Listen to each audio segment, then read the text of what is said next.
Hey guys, in this video, we're going to be talking about selling put options for income. So let's jump into my portfolio. But before I jump into my portfolio, I just want to say that selling put options is literally the most consistent strategy that I've ever come across. I've literally read a book, I've been on Wall Street, and every single resource that I've come across, selling puts is the most consistent income strategy because you're buying stocks for cheaper than they're trading at today. So let me explain. If a stock is at $100 or $110, you can sell a put option below the current stock price, and then you're getting to buy the stock potentially for lower than it's trading at right now. So let's jump into some examples. I want to show you some live examples in my portfolio. So right here, as you will see, I am selling quite a lot of put options. You can see here I have American Airlines. You can see I have Palantir. You can see I have Snapchat. I love selling put options for income, and specifically I have a student right now that is making 2% per month selling put options. Now you may be thinking to yourself, that's not a whole lot of money, but when you talk about consistency, 2% per month is actually a really good return because that's something that you can retire with, okay? So for me, if I can make 2%, of course, you can go higher. It just depends on your level of risk. But consistently hitting 2% per month is possible by just selling put options. So this is one of the best retirement income strategies. The way I would go about this is I would just pick a stock that you like. This is the most important thing that you can possibly do, because if you're going to sell put options on stocks that you don't like, if you do get assigned on that stock, well, that's not really a good thing. But if you want to own the stock anyways, so say that you really like Apple and you sell Apple 160 put, okay, going into Apple right now, if you were to get assigned, that wouldn't be a bad thing. That means that you would get Apple at a good price since the stock is currently at $170 per share. So when selling put options, the number one thing that you want to look for is a stock that you want to own. You also want to find a stock that has a good support. So how do you find support? You basically want to find a stock that has already been trending down or has already hit a level where it's unlikely to go below. So you can see here that over the past 3 months, Apple has kind of bottomed out and had a decent bounce even from the March level of 169.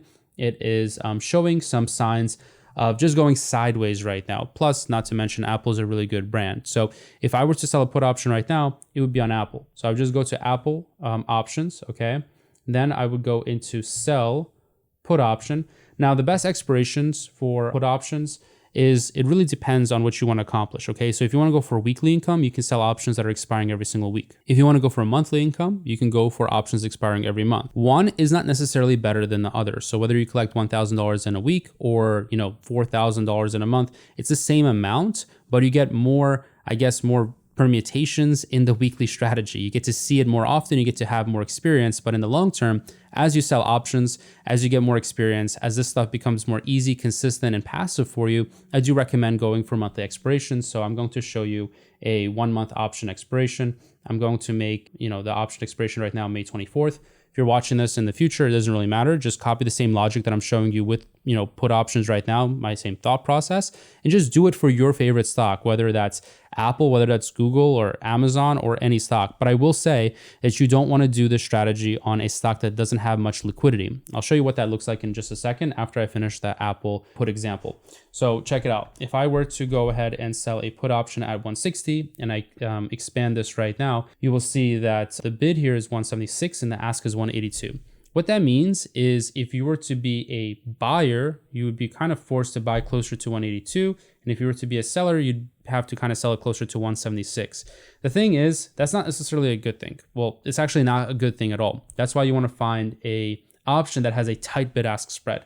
Now, this is actually considered tight. This is a $6 gap here. So that means that you're losing about $3 because you're probably going to get filled by about the midpoint. Okay, so if you were to execute this trade, you wouldn't get 176. You also wouldn't get 182. You're going to be executing somewhere in between. So about 179, okay? So if you were to sell this option, you would get paid $179, okay, by opening up one contract. The delta here is 0.21. So there's a 21% chance of this happening, which means that there's about a 79% chance of this not happening. So if you were to sell a put option on Apple right now, this is why I love this strategy so much, is you would only get assigned about 1 out of 5 times. That means 4 out of 5 times you win, and the 1 out of 5 times that you lose, you don't actually lose, you just get assigned on Apple stock. This is exactly how I would open up a trade. I would look for an expiration date of 28 days. I would also pick a strike price that is well below the current stock price. Now, keep in mind, if you go lower, then you're not going to collect as much income, because the lower that I go, the lower the income becomes. But the closer I am to the stock price, obviously it's going to be more expensive, because your risk of getting assigned is also a lot more. So if I go to an at the money option is basically something that's right at the same price of the stock. You can see here how the delta is 0.46. So that is pretty expensive. Now, what we're going to talk about right now is how to manage a sell put. Okay, this is really important because a lot of people open up a position, they don't know how to close it.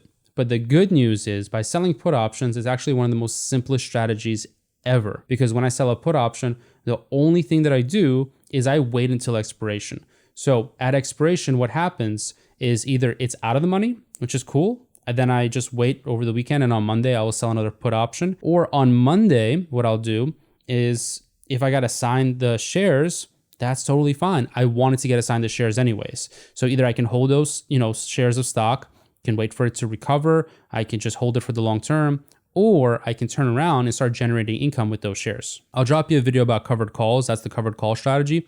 But I want to show you another example of selling puts and what I would not do, as well as best tricks of how to make more money consistently by selling put options.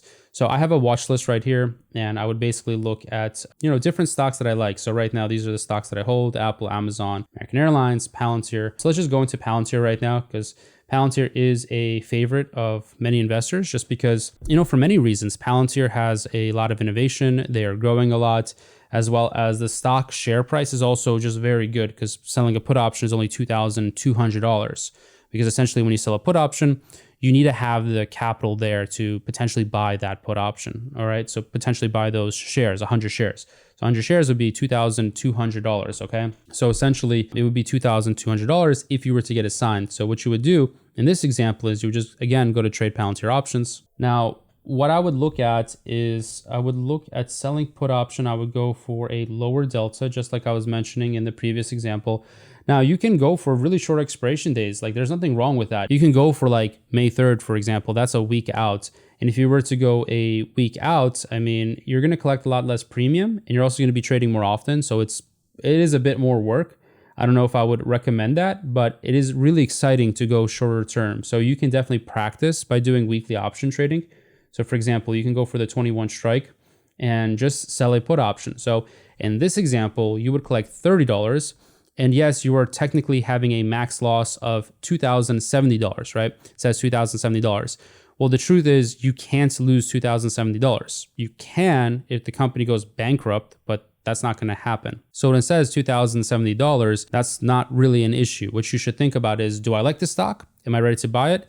Don't worry about the max loss whatsoever in this example, okay? In this actual trade that I'm probably gonna place once the market opens up. So here you'll make $30, which is actually a little bit over 1%. It's 1.5% in a week. So if you were to do this, 4 times, basically 4 weeks in a row, you would collect 6%, which is, more than the 2% that I mentioned. But of course, I'm trying to be conservative here. I don't ever wanna push the dream. I always want to be very realistic with the results. So 2% with just selling puts, yes. Obviously, other strategies and option trading can make a lot more.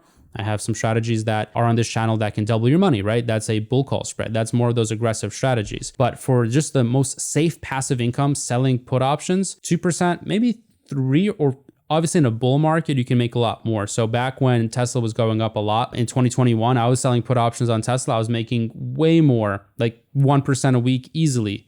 So 1% a week is actually one of my biggest goals. That's a goal. And usually I am able to hit that because I'm mixing other strategies in my portfolio, not just selling puts. So I am usually able to hit 1% per week, but obviously that's a fantastic result. And that is something to strive for.